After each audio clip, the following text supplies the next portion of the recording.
स्वागत है आप सभी का सुर्खियों से आगे में। सबने छोड़ा जो किस्सा, देखिए खबर का वो हिस्सा। इसी कोशिश में हम ये बुलेटिन रोज आपके बीच में लेकर आ रहे हैं। दो शब्द मैं आपको बताना चाहता हूं, एक तो है रास्ता और दूसरा है रायता। सियासत खूब अच्छे से जानती है रास्ता निकालना और रायता फैलाना। अपने अपने समीकरण बनाने के हिसाब से इनमें से कोई एक चीज को हथियार बना लिया जाता है, या तो रास्ता निकाल लिया जाता है या रायता फैला दिया जाता है। ईआरसीपी पर देख लीजिए, दोनों ही दलों ने अपने अपने रास्ते निकाले हुए हैं और दोनों ही दल खूब रायता भी फैला रहे हैं। इसके अलावा जितने भी मुद्दे, किसानों का मुद्दा आप देख लीजिए, दिन भर खबरें आपने देखी ही हैं किस तरह की रही हैं। आप अंदाजा लगा सकते हैं कि रास्ता निकाला गया या रायता फैलाया गया। लेकिन बात थोड़ी सी गंभीर है। आज बात जातिगत जनगणना पर हम करना चाहते हैं। वैसे तो जनगणना करवाना केंद्र सरकार का काम है। ऐसे में राज्य सरकारों ने सर्वे का रास्ता खोजा है। अब ये सर्वे का रास्ता है या रायता फैलाने की कोशिश है, ये कहना मुश्किल है। लेकिन बिहार के बाद अब राजस्थान भी उस मॉडल पर चल पड़ा है। आदेश भी जारी हो चुके हैं। अब ये क्या है, इसे समझने की कोशिश करते हैं। ठीक कल की तरह मेरे दो सहयोगी दीपक व्यास, राहुल अवस्थी मेरे साथ जुड़ रहे हैं। दीपक, आपसे शुरुआत करूंगा। जातिगत जनगणना, रास्ता या रायता? देखिए, ये दोनों ही है। रास्ता सत्ता के लिए है और रायता विपक्ष के लिए फैलाने के लिए, क्योंकि राजस्थान में बीजेपी विपक्ष में, तो उसके लिए कहीं ना कहीं रायता फैलाने की कोशिश कांग्रेस ने की है इस पूरे फैसले के जरिए।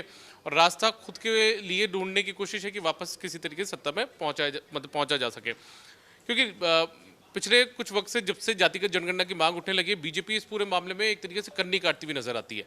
बीजेपी, यदि कोई चैनल इस पूरे मामले पर, जातिगत जनगणना पर डिबेट भी करता है, तो बीजेपी अपना जो पैनलिस्ट है उसको भेजती तक नहीं है डिबेट पर हिस्सा लेने के लिए। ये एक पिछले लंबे समय से एक परिपाटी रही है। जबकि कांग्रेस, उन्होंने तो अपना स्टैंड पहले ही क्लियर कर दिया ना कि हम इसके पक्ष में ही नहीं है। मैं यही बता रहा हूँ आपको, तो वो ये क्लियर कर चुके हैं। लेकिन दूसरी तरफ कांग्रेस को ये लगता है, या फिर जो कांग्रेस की जैसी विचारधारा वाले जो दूसरे दल हैं, उनको लगता है कि जो दूसरे मतलब धर्म की बात अलग हो जाती है। बीजेपी धर्म के नाम पर राजनीति करती है, आरोप बीजेपी पर लगता है। अब कांग्रेस और उसके जैसे सरीखे जो दूसरे दल हैं, वो कहीं ना कहीं जाति के आधार पर सियासत करना चाहते हैं। और यही वजह है कि अब जातिगत जनगणना का सारा यहाँ पर लिया गया है। लगातार कांग्रेस के अलावा बहुत सारे दल ऐसे हैं जो कांग्रेस के परंपरागत वोट बैंक को भी एक तरीके से खींचने में और उसे खरोचने की कोशिश में लगातार जुटे हुए थे।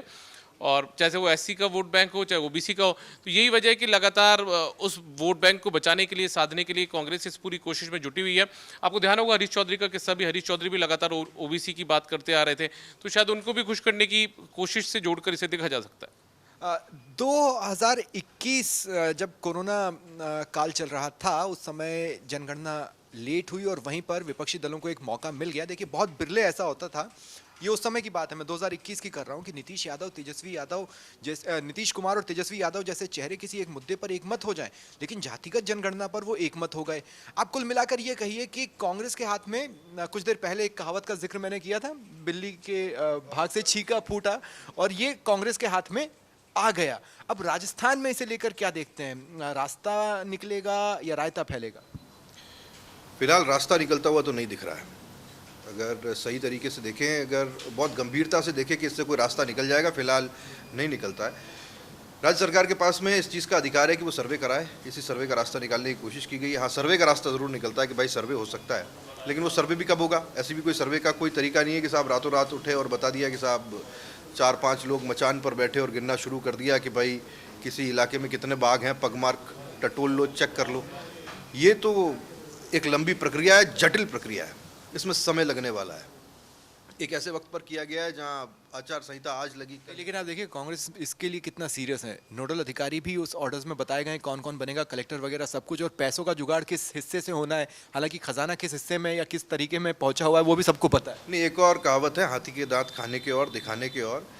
ये हम सब जानते हैं और हर समझदार व्यक्ति जानता है कि ये होने वाला नहीं है, चुनाव से पहले संभव नहीं है। हाँ, ये ज़रूर है कि एक गेंद ऐसी है, अगली सरकार के कोर्ट में वो गेंद आ जाएगी कि आपको ये कराना पड़ेगा, कौन पीछे हट सकता है इससे, क्योंकि उसके ऊपर दबाव होगा। एक इतने बड़े वर्ग का जो ये चाहता है कि उसका रिप्रेजेंटेशन उस तरीके से हो जितनी उसकी आबादी है, इसीलिए सरकारें इससे बचती आई हैं। एक वर्ग ऐसा भी है जो कहता है, और कई बुद्धिजीवी हैं जो ये कहते हैं कि अगर ऐसा होता है तो उससे समाज के अंदर डिवीजन होगा, और यही बात बीजेपी कहती है। बीजेपी यूनाइटेड हिंदू वोट्स चाहती है। जैसे ये डिवीजन होगा, वो सेक्टर, वो खांचे इतने बढ़ जाएंगे कि उससे बीजेपी का नुकसान होना तय हो जाता है। बीजेपी इससे बचती रही थी। और ओबीसी इतना बड़ा वोट बैंक है, आपने देखा जब जातिगत जनगणना के जैसे ही नतीजे सामने आए या घोषित किए गए, उसके अगले ही दिन जब प्रधानमंत्री ने इसे लेकर के संबोधन दिया तो उनका साफ कहना था तो क्या हिंदुओं को उनका हक ले लेना चाहिए। उन्होंने पूर्व प्रधानमंत्री के किसी एक बात का हवाला देते हुए ये कह दिया बीजेपी के लिए। लेकिन ये जिसकी जितनी हिस्सेदारी उसकी उतनी जिसकी जितनी भागीदारी उसकी उतनी हिस्सेदारी है, इसी टाइप की जो बात करने की कोशिशें की गई हैं, जितनी आबादी होगी उतना हक होगा। जहाँ तक मुझे याद पड़ता है सबसे अब राहुल गांधी ने अभी अभी कहा है, लेकिन सबसे पहले शायद लोहिया इसे लेकर कहा करते थे। नहीं, लोहिया तो ये भी कहते थे कि जिंदा कौमें 5 साल इंतज़ार नहीं करती, तो 5 साल इंतज़ार न करें, फिर मेरिट कहाँ जाएगा। एक सवाल तो ये भी है, आप मेरिट को कहाँ लेके जाएंगे अगर सबको उसी हिसाब से रिप्रेजेंटेशन देना। अच्छा, रिप्रेजेंटेशन देना भी कहाँ, राजनीति में देना है, सरकारी नौकरियों में देना है, हर तबके के लिए देना है, मेरिट तो ख़त्म।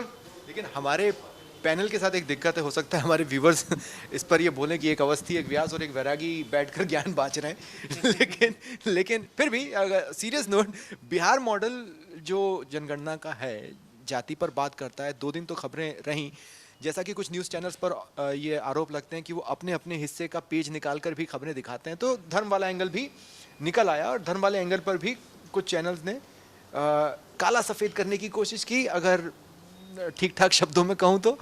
लेकिन सवाल यही है, जाति बड़ा कॉम्प्लिकेटेड इशू है। एक समय जो कुछ थी वो आज बहुत हैं, कौन सा किस्में हैं इसको लेकर भी एक कंफ्यूजन की स्थिति बनती है। मैं आंकड़े आपको थोड़ी देर में बताऊंगा, लेकिन उससे पहले कमेंट दे दीजिए।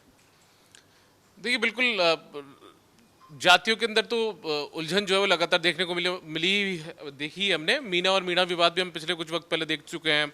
ऐसी बहुत सारी जातियां हैं जो इस तरीके से विवाद में उलझी रहती हैं। लेकिन कुल मिलाकर देखिए, इसको लेकर बात यहाँ पर यही आकर टिकती है कि बुद्धिजीवी जो हैं वो अपनी अपनी अलग अलग तरीके से इसकी व्याख्या करते हैं। कुछ लोगों का ये मानना है कि यदि जातिगत जनगणना होती है तो कहीं ना कहीं टकराव की स्थिति यहाँ पर ज़रूर पैदा होगी।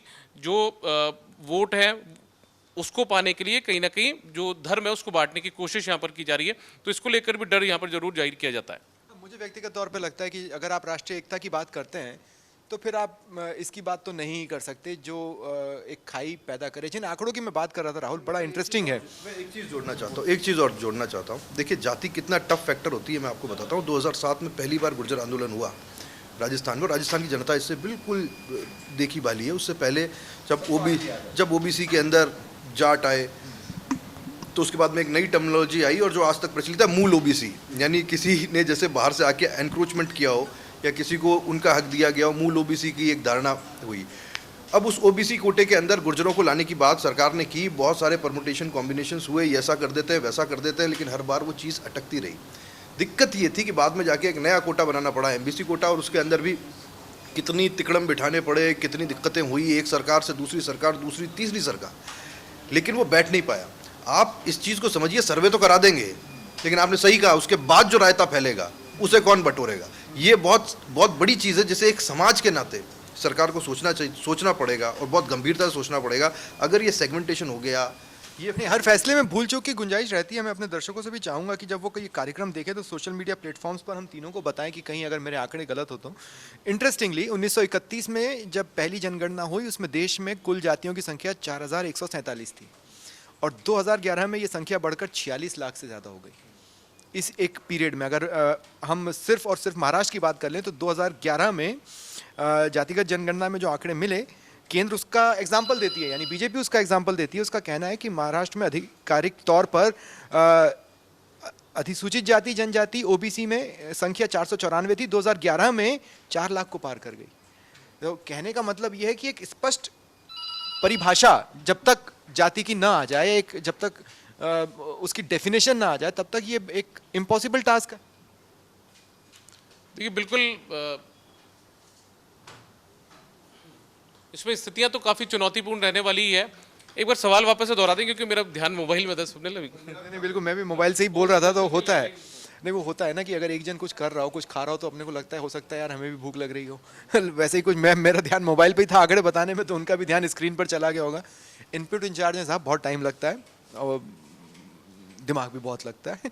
बहरहाल मैं सिर्फ ये आंकड़े बता रहा था कि जो संख्या कभी 4147 थी वो 46 लाख को पार कर रही है। अकेले महाराष्ट्र में जो 494 अधिसूचित जाति जनजाति ओबीसी थी उनकी संख्या 2011 में वो 4,28,677 हो गई। कुल मिलाकर मैं ये कहना चाहता हूँ कि जातियाँ और उपजातियाँ इतनी ज़्यादा हैं कि जातियों की स्पष्ट परिभाषा चाहिए, एक डेफिनेशन चाहिए। हाँ, होड़ भी है। कई जातियां ऐसी हैं जो किसी डिफरेंट कैटेगरी में हैं, उनकी होड़ ये है कि वो कैसे ओबीसी में आ जाए, है ना, ये लड़ाई है। अच्छा, उनको फिर लाने के लिए भी कोशिशें होती है किसी तरीके से इनको इसमें शामिल कर दिया जाए, उसमें एक राजनीतिक लाभ की स्थिति भी बनती है। कई जातियां ऐसी आपने देखा है गुर्जर आंदोलन के समय के साहब हमको आप इसमें कर दीजिए, इसमें आने के लिए वो दूसरे कहेंगे साहब हम इस कैटेगरी में आने नहीं देंगे, तीसरे का ख्याल रखना पड़ता है, अगर उस कैटेगरी में डाल दिया तो वो चिढ़ जाएंगे, वो डर जाएंगे। अच्छा, किसी को आप जनरल से निकाल के कहीं और ले जाते हैं तो वो जनरल कैटेगरी भी चिढ़ने का डर होता है कि साहब वो इस बात से खफा हो जाएंगे कि साहब इनको कुछ ज़्यादा दे दिया, हमें कौन पूछेगा। आप जान के आश्चर्यचकित रह जाएंगे कि आपने कहा ना व्यास अवस्थी बैरागी बात कर रहे हैं, आप जान के आश्चर्यचकित रह जाएंगे स्वप्निल कि ब्राह्मण भी ऐसे हैं, ऐसे राजपूत भी हैं जो चाहते हैं कि उनको ओबीसी में डाल दिया जाए है। अब जब स्थिति ऐसी है तो आप समझिए सरकार तलवार की धार। मैं हमेशा कहता हूं ऐसे डिसीजंस जो होते हैं, पूरा गेम ही ओबीसी का है, ये पूरा गेम ही ओबीसी कार्ड है और ये पूरा गेम ही रिजर्वेशन और इन्हीं चीजों के मद्देनजर है जहां तक लगता है। देखिए, बिल्कुल राजस्थान के परिप्रेक्ष्य में यदि हम बात करें तो पिछले दिनों जिस हरीश चौधरी का जिक्र मैंने किया था, हरीश चौधरी भी इसी बात को लेकर लगातार आंदोलन कर रहे थे और न केवल राजस्थान के अंदर बल्कि देश के कई इलाकों के अंदर इसी तरीके का आंदोलन देखने को मिला है, जहां पर ओबीसी का कोटा बढ़ाने की मांग यहाँ पर लगातार की गई है। और न केवल कोई एक समुदाय बल्कि बहुत सारी जातियां हैं जो इस ओबीसी के अंदर शामिल है और वो अपना कोटा यहाँ पर बढ़वाना चाहती है, क्योंकि उनको लगता है कि सबसे ज़्यादा वोटर वो हैं, लिहाजा उनका कोटा भी यहाँ पर बढ़ना चाहिए। बिल्कुल। और एक आपको याद होगा 2-3 दिन पहले मैं आपसे कह रहा था कि अमूमन डिबेट्स लेने से मैं हिचकता नहीं हूँ, लेकिन जब जाट आरक्षण वाला मुद्दा आता है तो मैं काफ़ी हिचकता हूँ, क्योंकि मामला पेचीदा नहीं है लेकिन इतने सारे कोर्ट के उस पर टिप्पणियाँ हैं या डिसीजंस हैं जिसको समझते समझते पसीने छूट जाते हैं। ऐसे में जनगणना बनाने वाला क्या करेगा? उसको तो जो एक तय फॉर्मेट दिया जाएगा उसी को फॉलो करेगा। आप देखिए प्रश्नावली तैयार की जा रही है, अब वो प्रश्नावली के जो सवाल है उसी के आधार पर कैटेगराइजेशन होगा। देखिए मुझे नहीं लगता कि उस व्यक्ति के लिए जो जाके सर्वे करने वाला उसके लिए कोई दिक्कत होने वाली है। वो तो एक फॉर्मेट लेकर के गया, उसे जो भरना है वो भरा और उसके बाद में वो अगले घर की तरफ चला गया, चौक से एक निशान लगाकर उस घर पे कि साहब इसकी जनगणना पूरी हो गई। दिक्कत तब शुरू होगी जब वो जनगणना के आंकड़े सरकार के पास आएंगे। दिक्कत तब शुरू होगी जब वो बंद लिफाफे खोलने की नौबत आएगी। सत्ता में होगा जो उन लिफाफों के अंदर बंद आंकड़ों को जारी करना भी चाहता है या फिर नहीं करना चाहता है। खेल यहाँ भी होगा, आप देखिएगा। उसके बाद में कोर्ट का दबाव है कि आप ऐसा नहीं कर सकते। अभी भी देखिए बिहार में जो कुछ हुआ उसके बाद में सुप्रीम कोर्ट तक बात है ना। तो सुप्रीम कोर्ट ने वापस पटना हाईकोर्ट लौटा दिया था और पटना हाईकोर्ट ने फिर रोका नहीं। हाँ, पर इसके अंदर लीगल इम्प्लीकेशंस हैं। आप समझिए, आपके पीछे कोई भी काम करने के पीछे सरकार की मंशा को तो स्पष्ट कम से कम करना होगा। और आप ये चीज़ समझते हैं कि अगर कोई चीज़ किसी चीज़ को रोकने, किसी डिसीजन को रोकने में सक्षम है इस देश में तो जुडिशरी है, वही किसी चीज़ को रोल बैक करवा सकती है। पर यह बात तय है कि जैसे ही ये होगा उसके बाद आप देखेंगे एक कहते हैं ना कि एक डिब्बा खुल जाएगा और उसके बाद में वो एक ऐसा हाथी बाहर आएगा जो संभालना बहुत मुश्किल हो जाएगा। आबरा, ठीक है। अब एक दूसरे इशू की तरफ मैं ध्यान ले जाना चाहता हूँ। सरकारें जो दिल से अपनी महत्वाकांक्षी योजनाएं जिसे कहती है उसे पूरा करने के लिए ज़मीन आसमान एक कर देती है। ऐसी एक महत्वाकांक्षी योजना तो ये भी है और जिसमें लग रहा है कि रायता फैलेगा, जैसा कि आपने कहा ही। एक योजना ज़्यादा दिन नहीं हुए उसमें भी रायता फैलता दिख रहा है। लाभार्थियों को मोबाइल दिए, उनमें से एक का मोबाइल झुंझुनू में फट गया, चार्जिंग पे रखे। देखिए, कहावत है राजस्थान में कि ऊंट पर बैठकर कोई जा रहा है और उसे कोई जानवर काट गया। ठीक है, ये ठीक स्थिति है ना, ये ठीक स्थिति सरकार के साथ ऐसी हो रही है। करना कुछ बेहतर चाह रही थी सरकार, महिला वोट बैंक को रिझाने के लिए, उसके वोट हासिल करने के लिए महिलाओं को एक तरीके से प्रधान बनाते हुए बहुत सारी स्कीम राजस्थान की सरकार ने लागू की। लेकिन अब आप देख लीजिए, विपक्ष को बैठे बैठाए मुद्दा मिल गया। पहले ये आरोप लगाया गया कि पिछली बजट में ये घोषणा की गई थी कि महिलाओं को मोबाइल बांटे जाएंगे, फिर उसके बाद में वो मोबाइल बांटने में देरी हो गई। अब जाकर वो मोबाइल बांटने की योजना चुनाव से ठीक पहले शुरू की। विपक्ष के निशाने पर कांग्रेस की सरकार थी। अब जब वो शुरू कर दी गई तो अब उसके अंदर भी लोचा ये हुआ है कि अब सरकार फिर से निशाने पर है कि बेहतर क्वालिटी का मोबाइल नहीं दिया गया और मोबाइल चार्जिंग पे क्या लगाया वो फट ही गया। तो ऐसे में अब आरोप ये लगेगा बीच में पैसे खाए गए। था। अब बहुत सारे आरोप लगेंगे। आरोप तो स्वप्निल ये भी लग रहे हैं कि जो मोबाइल महिलाओं को दिया जा रहा है कैंप के अंदर, उसके अंदर भी 200 से 300 रुपए बिचौलिए खा रहे हैं। ये कल ही खबर मैं देख रहा था, उसके अंदर ये आरोप लगे हैं। हाँ, लेकिन ऐसा कोई आरोप नहीं लगा है कि उसमें एक चिप है, जो कभी कहा गया था कि एक नोट पर है। ऐसा तो कुछ नहीं दिया कि भाई फलाना व्यक्ति वोट देने जा रहा है कि नहीं जा रहा है, जाके देखा जाए। अरे हो सकता है ऐसा किया भी जा सकता है, सॉफ्टवेयर्स होते हैं, पर ये सब हवाबाजी बातें। पर हाँ, ये सही कहा कि किसी जानवर विशेष ने किसी दूसरे जानवर विशेष पे बैठे एक व्यक्ति विशेष को बुरी तरह से काट लिया है, क्योंकि वो मोबाइल फट गया है। अपन जब कहते हैं ऊँट किस करवट बैठेगा, आप ऊँट पर बैठे होंगे, ऊँट कैसे उठेगा ये ज्यादा इंपॉर्टेंट हो जाता है, क्योंकि उस पर बैठे रहना अपने आप में कला है। अब ये इस मामले में मोबाइल देकर ऊँट को अपने करवट तो बिठाने की कोशिश की, लेकिन ऊँट उठेगा। अब आपने उठने और बैठने की जब बात की है, तो मैं आपको बताता हूँ, ऊँट जब उठता है और बैठता है तो वो जमीन तारे दोनों दिखाता है ना। पहली बार जब वो तो 3 बार में उठता है। पहली बार जब वो उठता है तो पहले जमीन दिखती है, दूसरी बार जब वो उठता है तो फिर तारे दिखते हैं, और तब जाकर के वो समतल होता है। तो ये तीनों चीजें दिखने वाली हैं, क्योंकि वो बैठने से पहले उठने से पहले ये तीनों चीजें करेगा। मोबाइल फटा है और कई लोगों का दिल भी फटा है, और मोबाइल फटने के बाद कई लोगों का दिल गदगद भी हुआ। अरे आम लोग देखिए कितनी साधारण जुबान में बोलते हैं, उस महिला का कितना एक छोटा सा रिएक्शन आया, ऐसे मोबाइल से तो जान का खतरा है। अब देखिए, उसके एक कहने के बाद मैं ये समझता हूँ उसी महिला का फोटो किसी पोस्टर पे लगना चाहिए। ऐसा नहीं हो कि मोबाइल किसी का फटा किसी दूसरे का फोटो लगा करके फिर लगा दिया जाए और पता चले कि फिर वो सीएमओ में जा करके मुख्यमंत्री से मिल रहे हैं और फिर कहानी दूसरी हो जाए। बीजेपी को इस बार ध्यान रखना चाहिए कि सही व्यक्ति का फोटो लगे।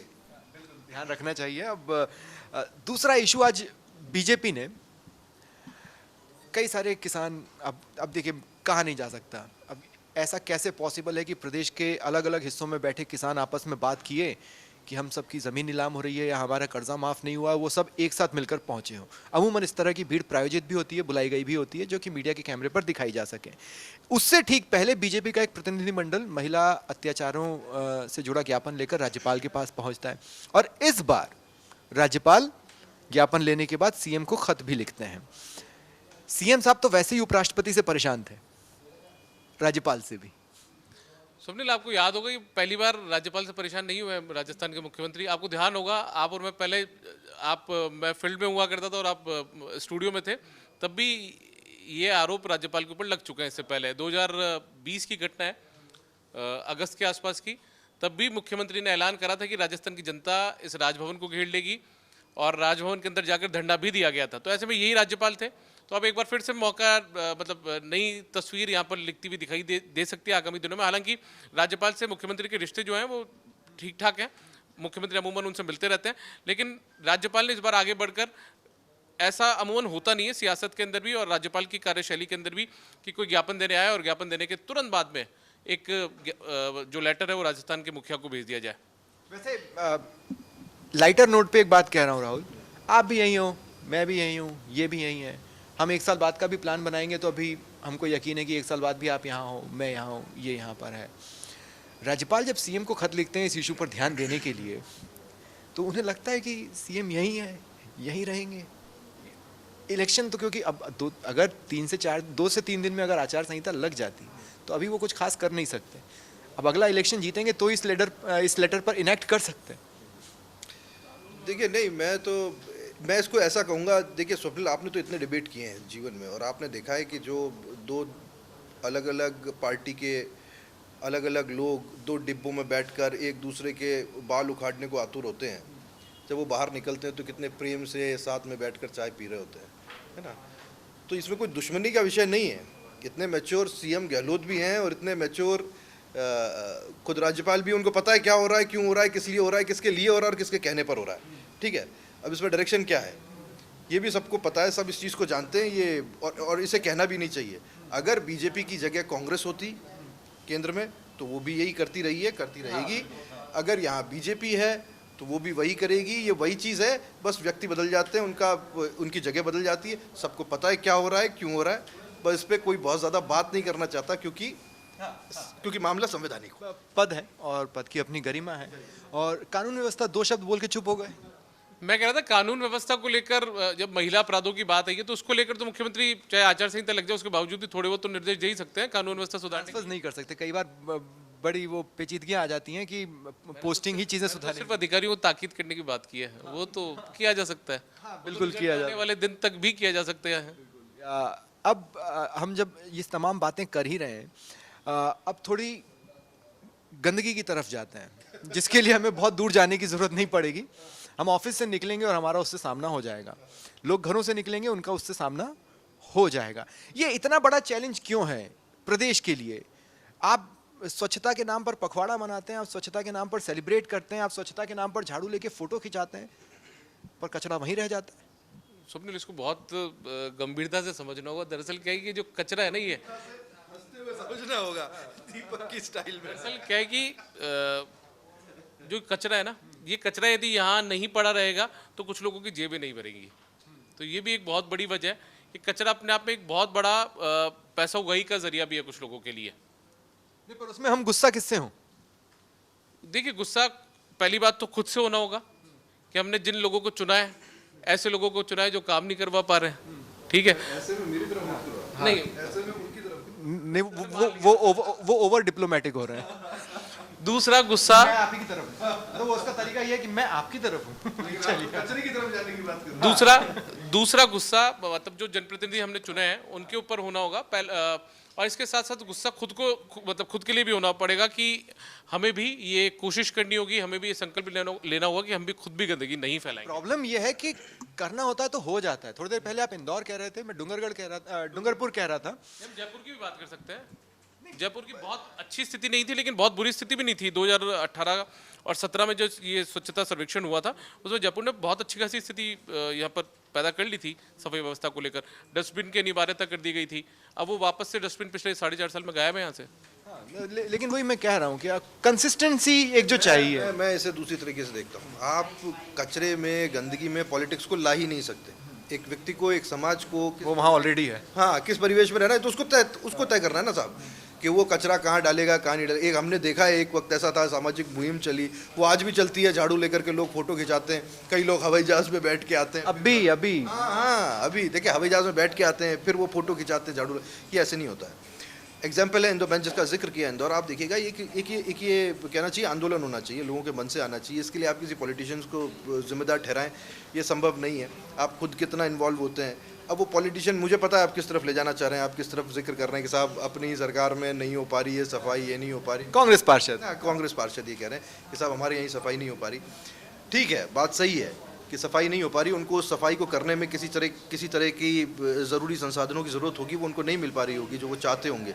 लेकिन अगर जनता ये तय कर ले कि उसको साफ रहना है, उसको सफाई से रहना है, तो फिर आप उसको नहीं रोक सकते। मैंने ये चीज़ इंदौर में देखी है, मैंने ये चीज़ डूंगरपुर में देखी है, और राजस्थान के तमाम दूसरे इलाके में कई कॉलोनीज़ आपको बहुत साफ़ मिलेंगी। कुछ कॉलोनी गंदी दिखेंगी, उसमें वहाँ के लोगों की भी गलती है कि वो उसको उस तरीके से देखना नहीं चाहते। आज ये पार्षद साहब अगर लड़ जाएँ लोगों के लिए, और वो लोग, पार्षदों की बेचारों की अपनी मजबूरी ये है ना कि वो ही डायरेक्ट वोटर्स के कांटेक्ट में रहते हैं, और जो वोटर्स हैं वो उनसे इतने संपर्क में रहते हैं कि रात बेरात भी फ़ोन लगाते हैं।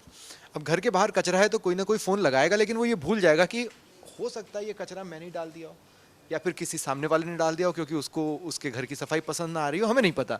लेकिन क्या समय पर निगम की गाड़ियां लोगों के दरवाजों तक पहुंच रही है? अरे साहब, इस बात पे तो कोई दो राय नहीं होना चाहिए। जयपुर में रहते हो, राजस्थान के तमाम शहरों में लोगों को तो वो गाने रट गए हैं। वो गाड़ी वाला आया घर से कि स्वच्छ भारत का क्या है वो इरादा कर लिया हमने। और निगमों के अपने अपने भी गाने, तराने हैं जो चलते रहते हैं, लोगों को रटे हुए हैं। ये गाड़ियां डोर टू डोर पहुंचने लगी हैं, और ये एक तरीके से एक प्रचार का भी जरिया हो गया साहब। वहाँ अपनी सरकारें अपनी स्कीम्स गिनाने लग जाती हैं, तो वो उस काम को करती हैं। वो लोग उसका कितना फ़ायदा उठा रहे हैं, ये महत्वपूर्ण। जयपुर में, लेकिन बाकी अगर अन्य जगहों से, आप तो सारे रिपोर्टर्स से संपर्क में रहते हैं। देखिए, बहुत सारी दिक्कतें उन गाड़ियों को लेकर भी, हुपर्स को लेकर भी, कि वो हुपर्स या तो टाइम पर नहीं आते हैं। अब इंसान ये सोचता है कि सुबह 9 बजे यदि ऊपर आ जाए तो मैं उसमें कचरा डाल दूंगा, 10 बजे दफ्तर के लिए निकलना होगा।